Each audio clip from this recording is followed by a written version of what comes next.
Hello, welcome to the first video of ED history. This is also the first video of Roman history. So if you like this video, please subscribe and hit that like button. Then we can begin. Rome, which is like one of the most powerful country and empire in the world. They are so good at fighting, just like this. People conquered all of the Mediterranean! Like that. And then, they have a good policy, which is like the first form of democracy. Look at this. At start, they're just a little small city-state in Italy. And then they have a good policy though. They make a policy by 3 political powers. The first one is consuls, which is like a form of kings. They have 2, and all consuls can just have a term of 1 year. And then is citizens' assembly. Citizen assembly is made by these regular citizens and these lower or middle classes, and they will vote for the decisions they want to make, and then pass these decisions over to the largest, most powerful, most controllable over the Rome. This political power called Senate. The Senate is controlled by senators, as we know, and these senators need to be over 50 years old, most of them 50, 60, or 70 years old. That's not so old, but in Roman history, in that era, the average age of Romans is just 20 years old. If you don't count these people that just die right after they're born, they just have an average age of 29 years old. So that's really low. So old men in Roman society are so rare. These old men is this seems not good. I need to have a better, but they control all the stuff. And then also it's a very barbaric history of Rome. There's at start, they don't have any women. They are all men. But they need to have child, so they need to get some women. How? By stole and raid.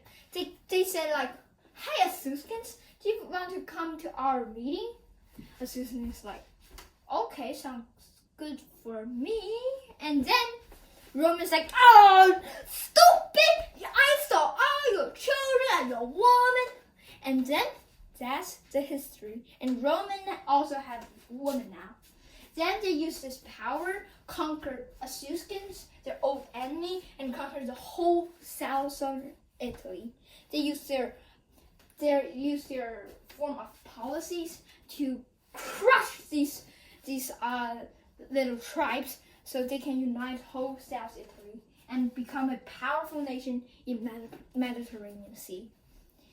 And then they saw another big scene called Carthaginian. They are at that era, they are the lord of Mediterranean. Make so much money by trading. But Romans I will conquer them. I will gain so much glory over them. And then they started war on them, and they are losing at start, but they gain push back and then capture the capital of Carthaginian, Carthage. Carthaginian is actually Phoenicians. They are spread throughout the Mediterranean Sea and making trade with all kind of people. And then when Romans destroyed destroyed the lord of Mediterranean, Carthage, they still have a big enemy called Macedonia. But Macedonia is way less powerful than Carthage. So when Romans conquered Carthage, that's not so good for Macedonian. And Macedonia finally lost the war. And then Romans started to expand, like conquer Eastern territory, Western territory. But when they conquer more territory, these soldiers and these traders will like capture some people. That's called slave. They will have a slave trade, and these soldiers in the front line, how are they getting more rich? They will sell the slave to Rome, and then they can make a lot of money. Then they will probably just keep selling the slave. But there's issues here. When slave makes all work, then where does these Roman workers go? Like, they need to work, but slave can do everything, so they don't have work to do. So there are a lot of unemployment in Roman at the start of Roman society. How to deal with it? There's a person called Mario starting a revolution. He said, like, in old version of army, they were like all peasant. When there are war, they will use money to get all these soldiers. Oh, go fight this war, and then they will go on and fight, and then to buy war materials themselves. And then when the war is end, they will go back to their home and do their own thing. But Romans don't want that.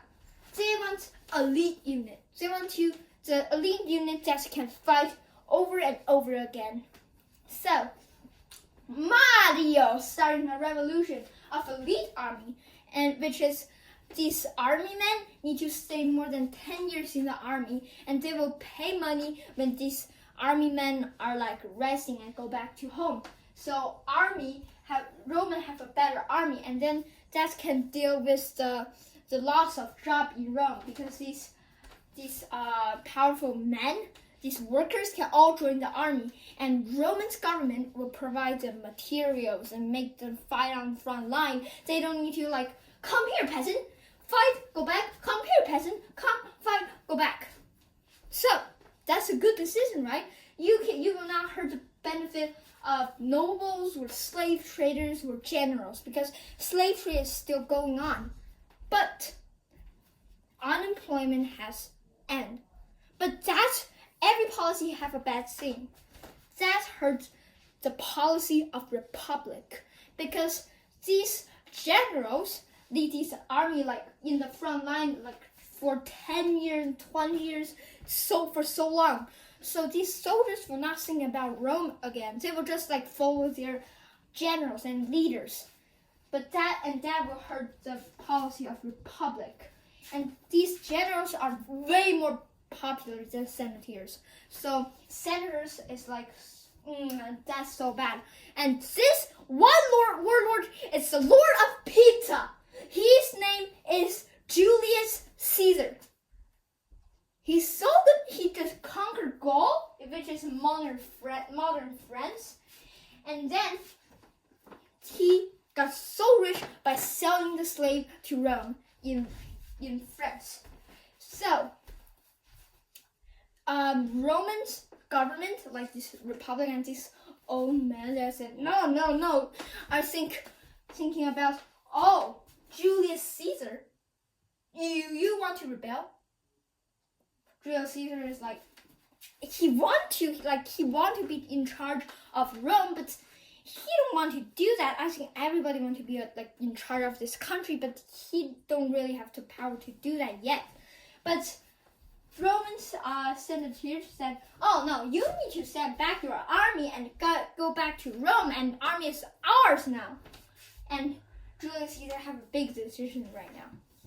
One choice is to now make your own power and go against the government. Well, second choice is to just go back to Rome and give up your army and then just stay in the control of senators, because you still have money. This is why Julius Caesar can be the emperor.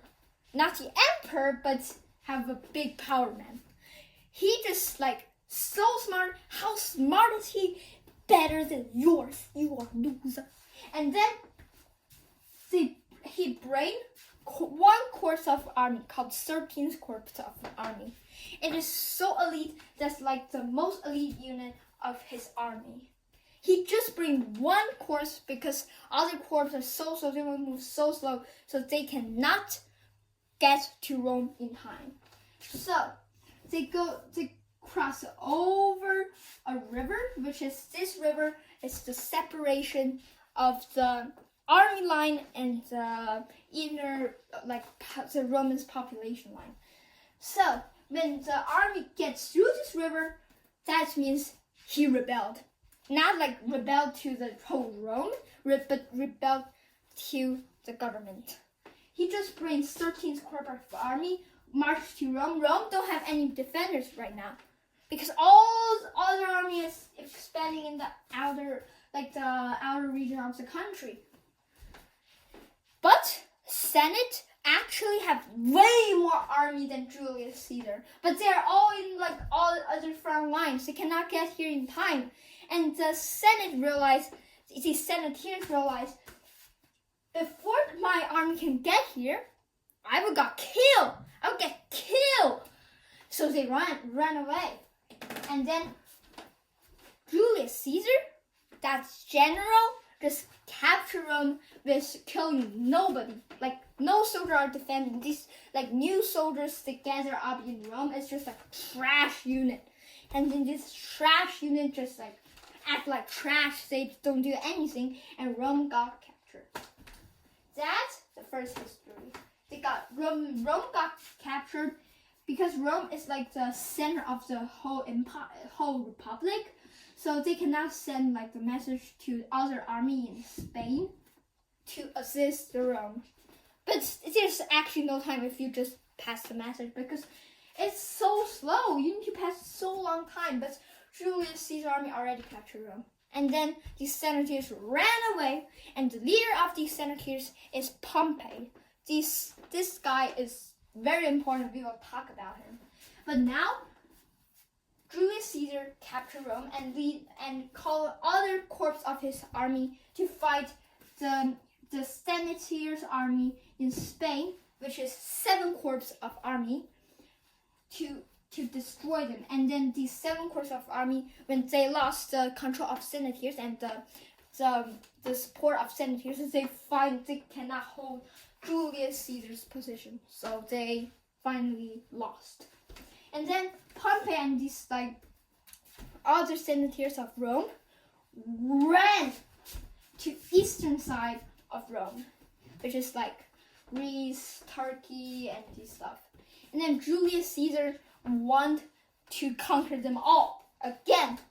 So he lead most of his army, the most elite unit of his army, 40,000 people, to meet Pompey's army, 100,000 people. It's like this. Nobody knows, like soldiers, they don't know how many people do they fight, but they need to fight. Just when they saw the position of the enemy, they know, oh my God, we are so much outnumbered, like so badly. And then it's like this. Oh, we will win! We're so elite! And then, how are they have 100,000 people? Oh my God, are you kidding me right now? But I need to fight because I'm already in the battlefield. So they're like, oh, I have no room to retreat. I will fight you guys up. That's how ancient army works, like that. Ancient army need to make sure that their army men don't know like they are outnumbered. So the bravery of the whole army will not broken.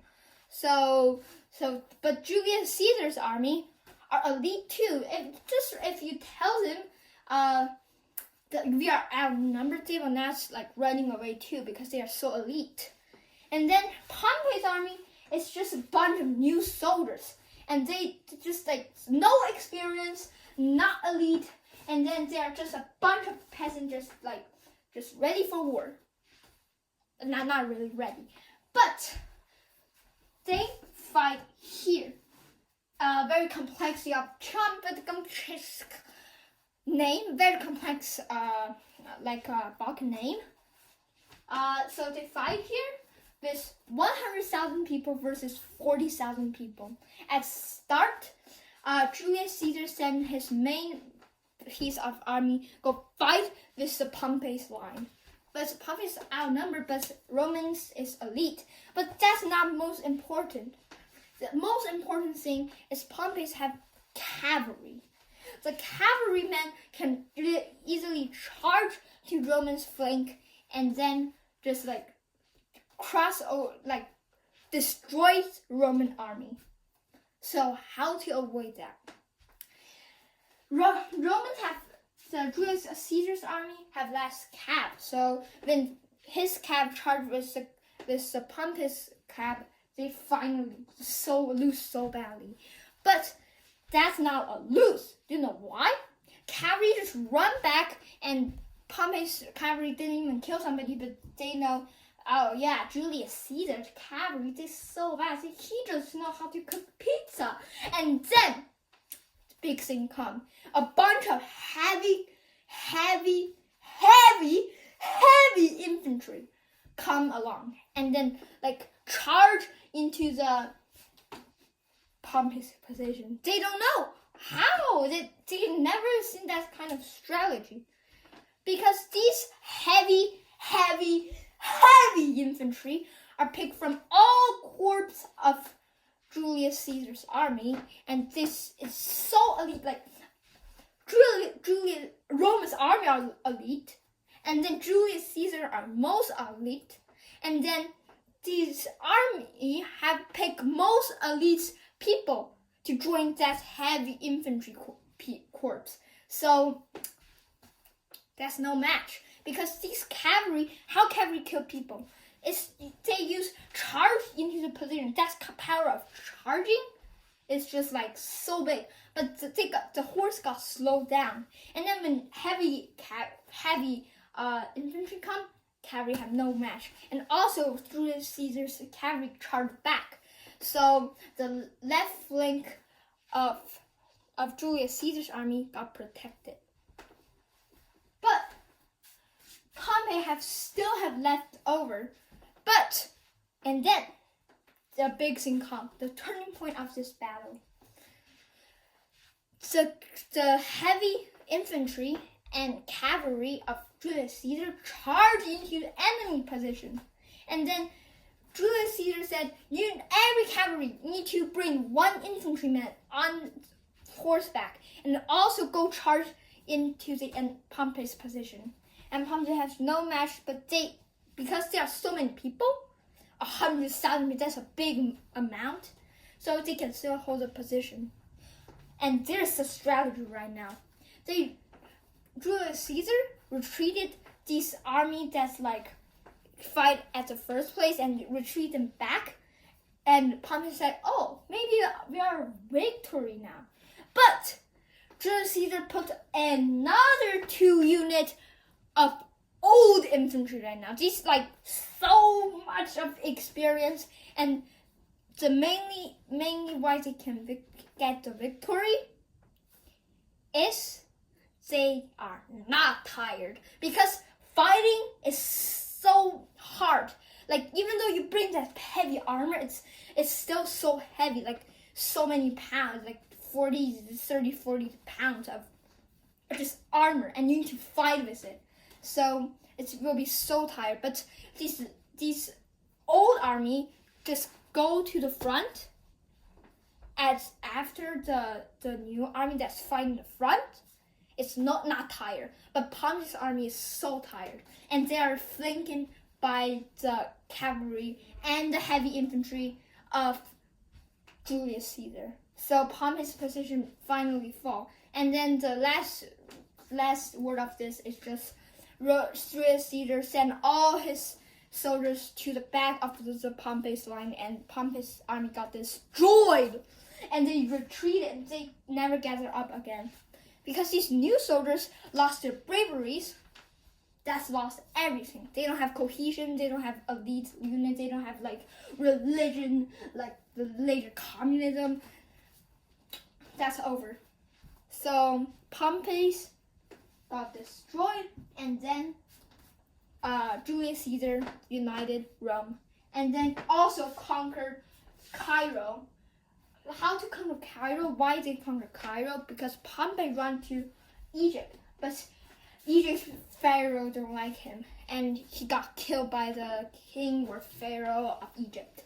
And then Julius Caesar used this reason and destroyed Egypt, and makes Cleopatra, which we know as so famous of both Roman and Egyptian history. Cleopatra as a puppet leader of Egypt and controlled by Julius Caesar, which is Rome. And then after the war, Julius Caesar made a lot of good policies, like building the road and water system, irrigation system, and then gets 100 more senators, and these senators are all come from other regions of Rome, like France, Turkey, Spain. These are all like slave place at start. So they give a lot of freedom to them, a lot of freedom of speech, and then not freedom of speech, but at least you give them some power. And then said give the northern Sicily and northern Italy and kind of southern Italy people some citizenship, and slow that to seal the conflict between the Roman citizen and all other colonies. So these policies make Rome strong again. And then also Julius Caesar make a decision very big. Like if you make all these unemployment to army, that's not working too. But I have a strategy. Hey you, Mr. Armor. Hey you, every free slave you can hire one Roman citizen. And then probably Roman citizens are more expensive than slave. And that hurts the profit and the benefit of these company. But that makes this unemployment have a drop at least.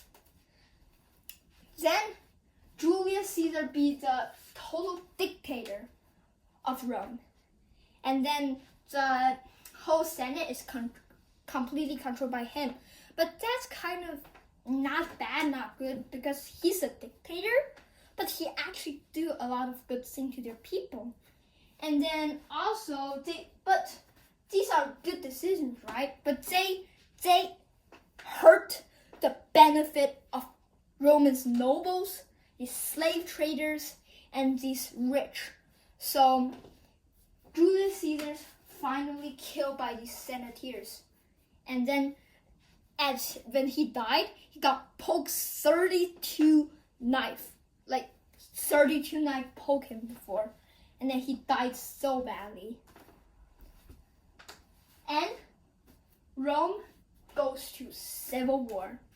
And that's the most chaos time of Roman history. And we will talk about later about the Roman Civil War.